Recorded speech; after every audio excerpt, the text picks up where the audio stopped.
Hello everyone, my name is Emmanuel Suraj and I'm the CEO for DefinEquit Investment Managers. I'm glad to be a part of the Della Leaders Club. Today at the DLC talk, I'm going to cover on how exactly can high net worth individuals make use of current market irregularities and sync these tactics with their long-term strategy for wealth. So let's go ahead with the current strategy. Wealth management and securing wealth is always a couple force. We cannot go ahead with a unilateral synchronization or a unidirectional strategy, right? So the couple force here is to ensure that during the periods of high inflation, we're making sure that we are not going through a lot of cash outflow, while ensuring that the assets that we have allocated the capital to are safe, secure, sound, and by that, I don't mean not so risky, right? So how are we going to do this? It's very simple, it's very easy, it's been done time and again in the last 500 years. The only reason why it's been forgotten is because high inflation and rising interest rates is a correlation that has very rarely existed in the last couple of decades. So how do we exactly deal with high inflation and rising interest rates? First things first, if we have debt in our balance sheet, we'll have to look down to whether it is feeding the capital into our asset side or whether it's feeding the capital to the liability side. If there is debt being raised for liabilities, toys, vacation homes, or whatever it is that we raised debt for during a low interest period, we'll have to get rid of those liabilities from our balance sheet. And the reason we'll have to do that is because the money is no longer going to be cheap. Once you've taken care of the outflows from the interest that we're paying on the debt on our books, the second thing we'll have to get to is maintenance. If there are any toys or if there are any consumables that come up a high maintenance cost, have also to be managed, adjusted, or taken care of. Well, once we've taken care of the outflows, now it's time to secure the assets. Or once we have taken care of the civilization, now it's the part where we can go out on war and talk about capital maximization. Focusing on assets, it's very primarily important to understand where exactly to allocate capital in a situation of high interest and high inflation. The bullseye is to invest in businesses that are monopolistic in nature. Or to make it further simpler, the best portion of investment during this situation is to invest in institutions, individuals, and or businesses that are best at what they do.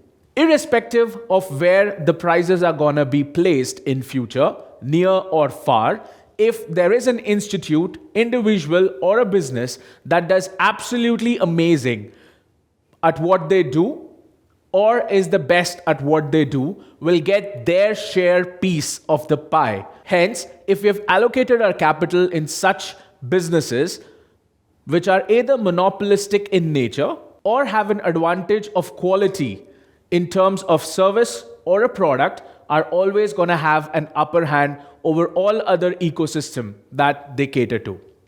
Examples of such businesses, I'm sure you know them, but let me name a few of them for you. Apple at the New York Stock Exchange. Do we really think if the inflation measures stay high or the interest rate gets revised, anybody is going to stop buying iPhones? I'm not going to probably stop buying MacBook Pros either. Other example, back home, is a business like a bank. When the cost of raw material goes up, businesses generally make more revenues. Businesses generally make more margins. In the same way, when the cost of capital would go up, banks that are sitting on huge books are also going to get benefited out of these rising interest rates. Hence, we're going to invest in individuals, institutions, and businesses that are best at what they do. Well, once we have taken care of the equity part of it, I am sure there are a lot of us who are also allocated in the debt. In the case of rising interest rates, we all understand that the prices of bonds would come crashing down. In such cases, we tend to invest in short-term bonds and take a little ease on long-term as well as mixed portfolio bonds. Well, once we've taken care of the capital markets, we are also allocated in alternate assets and in collectibles. Hence, to ensure that the capital is safeguarded in the most fragile asset classes like the collectibles or the alternate investments, we will have to ensure that we do not exit at the wrong time. In such situations, it results into a lower price for alternate investments as well as collectibles in the open market. Hence, it's not the time where you sell that watch you bought from 1993. On the contrary, there will be a lot of sellers who will be getting rid of their artifacts, their sculptures, and their collectibles at a very economical price.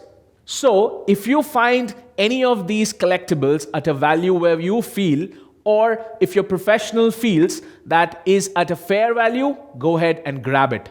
Because trust me, the Fed or the Reserve Bank or the central bank of any economy cannot go ahead and keep rising rates at the current debt to GDP. As an economy, we will have a larger problem if the interest rates keep going up. This will result into defaults from businesses further to banks. Hence, the central banks will have to ensure that the interest rates are taken up only to a certain level to restrict inflation from going out of track. So we all must understand that the current disturbances are all temporary. To sum this up, what is it that we are exactly supposed to do? First things first, we're supposed to reduce the outflow, the cash outflow out of our books. We have to ensure that we're not paying a lot of interest on the toys that we bought out of borrowed money. The second, if there are assets standing on leveraged capital, we have to ensure that these assets are giving us more yield than the interest that we will end up paying to the ecosystem. The third is we will have to ensure all the assets that we have are growing at a certain percentage rate in terms of capital markets. This rate needs to be higher than the combination of the interest and the inflation or the entire economic growth prospectus. Last but not the least, if we have surplus cash with us and if we can allocate to collectibles or to add artifacts or to assets that we feel will come in pseudo supply in future, we can go ahead and grab them at a fair value. To enable all this and to make sure that the couple force of making sure that the cash flows that are going out are in check and the asset allocation and the cash inflows are optimum, make sure that we make the best use of the professionals and the advisors available in the market. So, what to do in the business? Very simple. What we're doing in our personal life or with our personal assets is exactly what we're expecting professionals to do with their business. Reduce the liabilities so that your net interest outflow is not impacting your earning per share year on year, right? And on the other side, make sure that the assets that the business holds or the cash inflows that the business is expecting are stronger and are through intellectual property or are through businesses and streams of businesses that is core and fundamental to your own business. If you're best at doing something, or if your business is best at doing something, this is the time where you absolutely focus on that particular thing. Because everything else is going to be offered in the market at a throwaway price from your competitors, given the tough challenge that there is for the money illiquidity that is going to show up. What to do with your family? Make sure we are able to set right expectations. We will have to tell our family members that the party is over.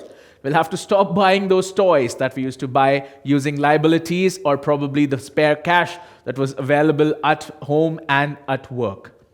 We will have to ensure that everybody understands that a high inflation and rising interest rates is not a very appropriate time to buy something new, to buy something fancy, or to go ahead and invest at a place where the cash flows are going to be slim or elongated. Hence, keeping everybody aware, both at work and at home, is going to bring you a lot of peace.